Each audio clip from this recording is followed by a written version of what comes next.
जी हां दोस्तों, मुख्यमंत्री हेमंता ने दिल्ली को दे दी सीधी और बड़ी चुनौती। लड़ाई अब होगी आर पार। प्रियंका और गोगोई को लेना होगा बड़ा फैसला। स्वागत है आप सभी का। आप देख रहे हैं द राजनीति का विशेष सेगमेंट खबर और विश्लेषण। मैं हूं जब्बार खान। दोस्तों, दिल्ली में सरकार है, दिल्ली में बीजेपी के बड़े रणनीतिकार हैं, दिल्ली में विपक्ष के धुरंधर नेता हैं, राहुल गांधी समेत कांग्रेस के बड़े रणनीतिकार हैं। तो असम में मुख्यमंत्री हिमंता बिस्वा शर्मा ने ऐसे में किसे सीधी और बड़ी चुनौती दी। आखिर सीएम हिमंता बिस्वा शर्मा ने ऐसा क्या फैसला लिया जिसके बाद राहुल गांधी का फोन अपनी बहन प्रियंका गांधी को जरूर गया। जैसा फैसला हिमंता बिस्वा शर्मा ने लिया उस पर करारा जवाब देने के लिए उन्होंने कहा होगा। एक फोन तो सदन में कांग्रेस के उपनेता और असम कांग्रेस के अध्यक्ष गौरव गोगोई के पास भी गया होगा। इसीलिए तो मैं कह रहा हूं, असम में अब आर पार की लड़ाई होने जा रही है। लेकिन हिमंता बिस्वा शर्मा ने जो फैसला लिया, क्या उसमें बीजेपी आलाकमान की सहमति है? क्या अपने इस फैसले को लेकर के गृह मंत्री अमित शाह ने उनसे बात की होगी? दोस्तों, हिमंता बिस्वा शर्मा को असम के गद्दी से उतारने का राहुल गांधी ने पहले ही पक्की प्लानिंग और पक्की रणनीति तैयार कर ली है। इसीलिए तो उन्होंने गौरव गोगोई के साथ देने के लिए प्रियंका गांधी, भूपेश बघेल, डीके शिव कुमार को लगा दिया। ये तीनों कांग्रेस के बड़े धुरंधर हैं और आप इसे समझ सकते हैं राहुल गांधी कैसे इस बार हिमंता बिस्वा शर्मा को सत्ता से हटाने के लिए पूरी तरीके से रणनीति बना रहे हैं। लेकिन ऐसी स्थिति में हिमंता बिस्वा शर्मा असम में एक ऐसे नियम को लेकर के आ गए जिसे वो लागू करने में कामयाब अगर हुए तो इससे कांग्रेस को नुकसान हो सकता है, ऐसा हिमंता को लगता है। और अगर कांग्रेस आवाज उठाएगी तो सीएम हिमंता बिस्वा शर्मा को लगता है इससे उनकी राजनीति को फायदा होगा। मगर क्या ऐसा है? दोस्तों, क्या मुस्लिम अब जमीन नहीं खरीद सकते असम में? देश में बीते कुछ सालों से मुस्लिमों की जमीन की खरीद बिक्री को लेकर कई तरह के विवाद सामने आए। पिछले साल झारखंड चुनाव में यह मामला काफी चर्चा में रहा था। बिहार चुनाव में भी कुछ हद तक बांग्लादेशी घुसपैठियों का मुद्दा गरमाया। हाल के वर्षों में केंद्र सरकार के साथ साथ राज्य सरकारों ने भी जमीन की खरीद बिक्री को लेकर नियम कड़े किए, सख्ती बरती। लेकिन इसके बाद भी देखा यह गया कि देश के कई इलाकों में जहां हिंदू बहुसंख्यक थे वहां उनकी आबादी कम हो गई। खासतौर पर असम सहित नॉर्थ ईस्ट के राज्यों के साथ साथ बिहार, पश्चिम बंगाल, झारखंड जैसे राज्यों में मुस्लिमों ने बड़े पैमाने पर हिंदुओं की जमीनें खरीदी, घर बनाया। ऐसे में असम के हिमंता बिस्वा शर्मा सरकार ने एक ऐसा फैसला किया है जिसकी चर्चा पूरे देश में हो रही है। वीएचपी यानी कि विश्व हिंदू परिषद इस फैसले को पूरे देश में लागू करने की मांग उठाने लगा। दरअसल असम कैबिनेट ने हाल में अलग अलग धर्म के व्यक्तियों के बीच जमीन हस्तांतरण करने के तरीके को बदल दिया। खासतौर पर हिंदू और मुस्लिम के बीच जमीन की खरीद बिक्री के लिए अब जिला उपायुक्त और डिस्ट्रिक्ट मजिस्ट्रेट से अनुमति लेना अनिवार्य कर दिया। सरकार का मानना है कि यह फैसला राज्य की बदलती डेमोग्राफी रोकने के लिए उठाया गया। मगर ऐसे में सवाल यह है कि क्या अब मुस्लिमों का जमीन खरीदना मुश्किल हो गया है? कि आगे चलकर यह फैसला बिहार, बंगाल, झारखंड जैसे दूसरे राज्यों में भी लागू होगा? दोस्तों, मुख्यमंत्री हिमंता बिस्वा शर्मा ने इस फैसले के पीछे लैंड जिहाद और डेमोग्राफिक चेंज का तर्क दिया। अब ये तर्क कितना उचित है, कितना बेजा है, कितना अनुचित है, कितना कुतर्क है, वो भी आपको समझाएंगे।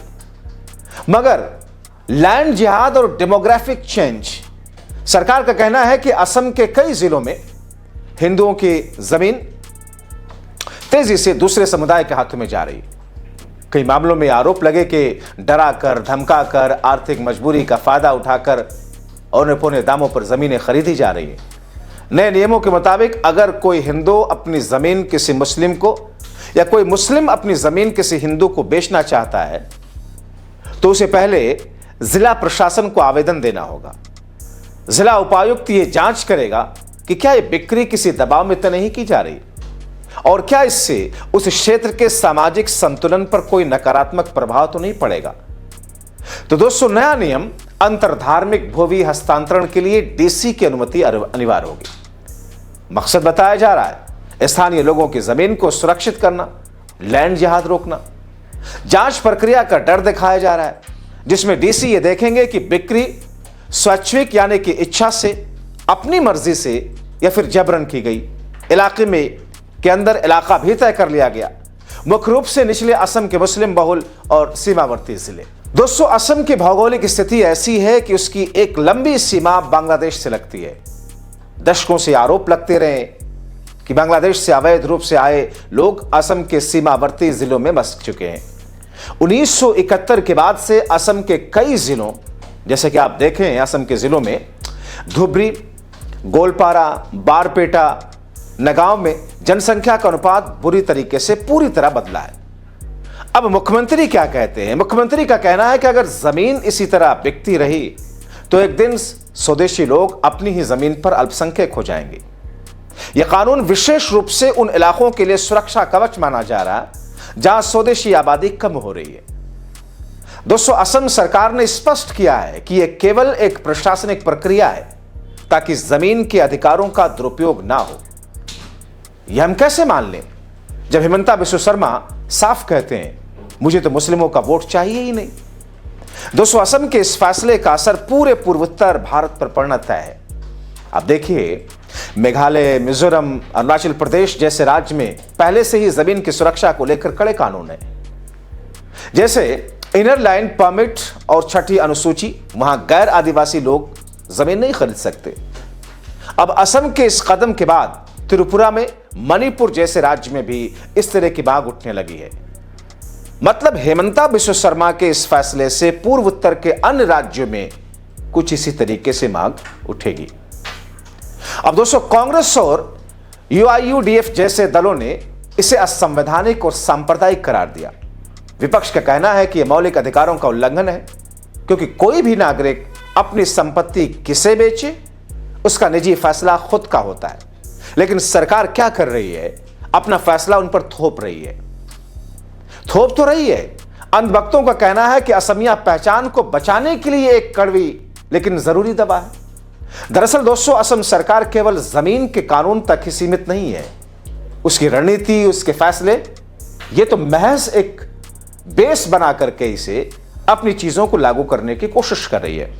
अब देखें, राज्य में एनआरसी के अधर में लटके होने और घुसपैठी की खबरों के बीच यह कानून सरकार को जमीनी स्तर पर पकड़ बनाने में मदद से ज्यादा अपनी राजनीति को साधने में मदद करेगा।